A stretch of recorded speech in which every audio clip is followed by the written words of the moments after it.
गहरे जंगल के किनारे बसा एक छोटा सा गांव कालपुर अपनी शांति और हरियाली के लिए जाना जाता था। लेकिन इस गांव में एक ऐसी घटना घटी जिसने सबको भयभीत कर दिया।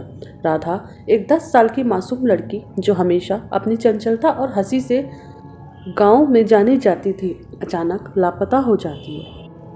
वह शाम को अपने दोस्तों के साथ खेल रही थी, लेकिन जब अंधेरा होने लगा तो बाकी बच्चे अपने घर चले गए। राधा भी घर लौटने के लिए निकली, मगर वह घर कभी पहुंची ही नहीं। उसकी माँ सुनीता जब उसे ढूंढने निकली तो गांव वालों ने भी मदद की। पूरी रात जो जंगल के पास खोजबीन चली, मगर राधा का कोई पता नहीं चला। बस उसकी लाल रिबन बंधी चोटी जंगल के किनारे मिली थी, जिससे साफ था कि वह जंगल की ओर गई थी। लेकिन क्यों? कालपुर के लोग जंगल के भीतर जाने से कतराते थे। कहते थे कि वहाँ कुछ अजीब घटनाएं होती हैं। रात में डरावनी आवाजें आती, पेड़ खुद ब खुद हिलते और जो भी गहराई में जाता वह लौटकर कभी नहीं आता। गांव के बुजुर्ग पंडित जी ने बताया कि यह जंगल शापित है। सालों पहले यहाँ एक तांत्रिक रहता था जिसने काले जादू से इसे अपवित्र कर दिया था। उसके मरने के बाद से ही यहाँ बच्चे गायब होने लगे। राधा के माता पिता इस अंधविश्वास को नहीं मानते थे। उन्होंने गांव के नौजवानों को इकट्ठा किया और जंगल में जाने का फैसला किया। सुबह होते ही एक दल तैयार हुआ। राधा के पिता, गांव के सरपंच और कुछ युवा लड़के हाथों में जलती मशालें और हिम्मत लिए वे जंगल में घुसे। जैसे जैसे वे अंदर बढ़ते गए, जंगल और घना और डरावना होता चला गया। हवा में अजीब सी गंध थी और पेड़ों की फुसफुसाहट किसी रहस्य को छुपाने की एहसास दिला रही थी। थोड़ी दूर जाने के बाद एक विशाल पुराना पेड़ मिला जिसके तने पर अजीबोगरीब निशान थे, मानो किसी ने यहाँ पे कुछ लिखा हो। अचानक उन्हें पास ही पत्तियों के बीच में कुछ हलचल महसूस हुई, शायद कोई जानवर हो, एक लड़के ने बोला।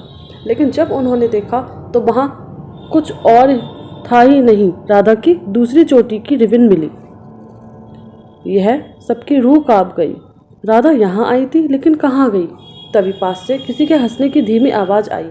सभी का दिल जोरों से धड़कने लगा। मशालें ऊंची कर उन्होंने आगे बढ़ना शुरू किया।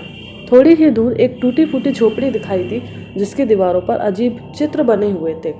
अंदर से हल्की रोशनी आ रही थी। सबने हिम्मत जुटाई और दरवाज़ा खोला।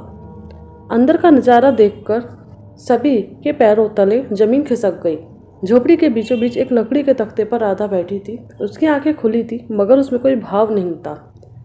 उसके चारों ओर कुछ अजीब काले धागे और गुड़ियाँ बिखरी हुई थीं।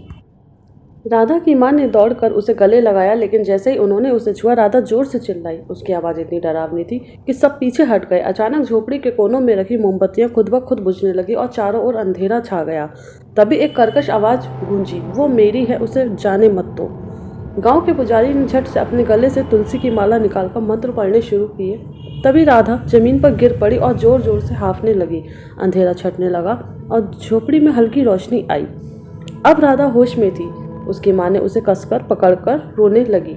राधा ने धीरे धीरे सब कुछ बताया। जब मैं घर जा रही थी तब किसी ने मेरा नाम पुकारा। आवाज़ जानी पहचानी थी, जैसे माँ बुला रही हो। मैं जंगल में चले गई। वहाँ एक बूढ़ी औरत बैठी थी जिसने मुझे झोपड़ी में बुलाया। जैसे ही मैं अंदर गई, मैं हिल नहीं पाई। मेरी आंखें खुली थी पर मैं कुछ कर नहीं सकती थी। गांव वालों ने झोपड़ी को अच्छे से देखा। वहाँ कई पुरानी हड्डियाँ और अजीब निशान थे। शायद यह उस तांत्रिक की जगह थी जिसके बारे में कहा जाता था कि वह बच्चों की बलि देता है। राधा को घर ले जाया गया। पूरे गांव ने मिलकर झोपड़ी को आग लगा दी ताकि वह बुरी आत्मा दोबारा ना लौट सके। लेकिन क्या वह सच में अंत था?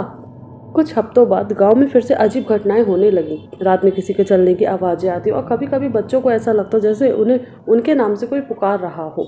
क्या जंगल का श्राप सच में ख़त्म हुआ था या फिर किसी और मासूम बच्चे का इंतजार किया जा रहा था?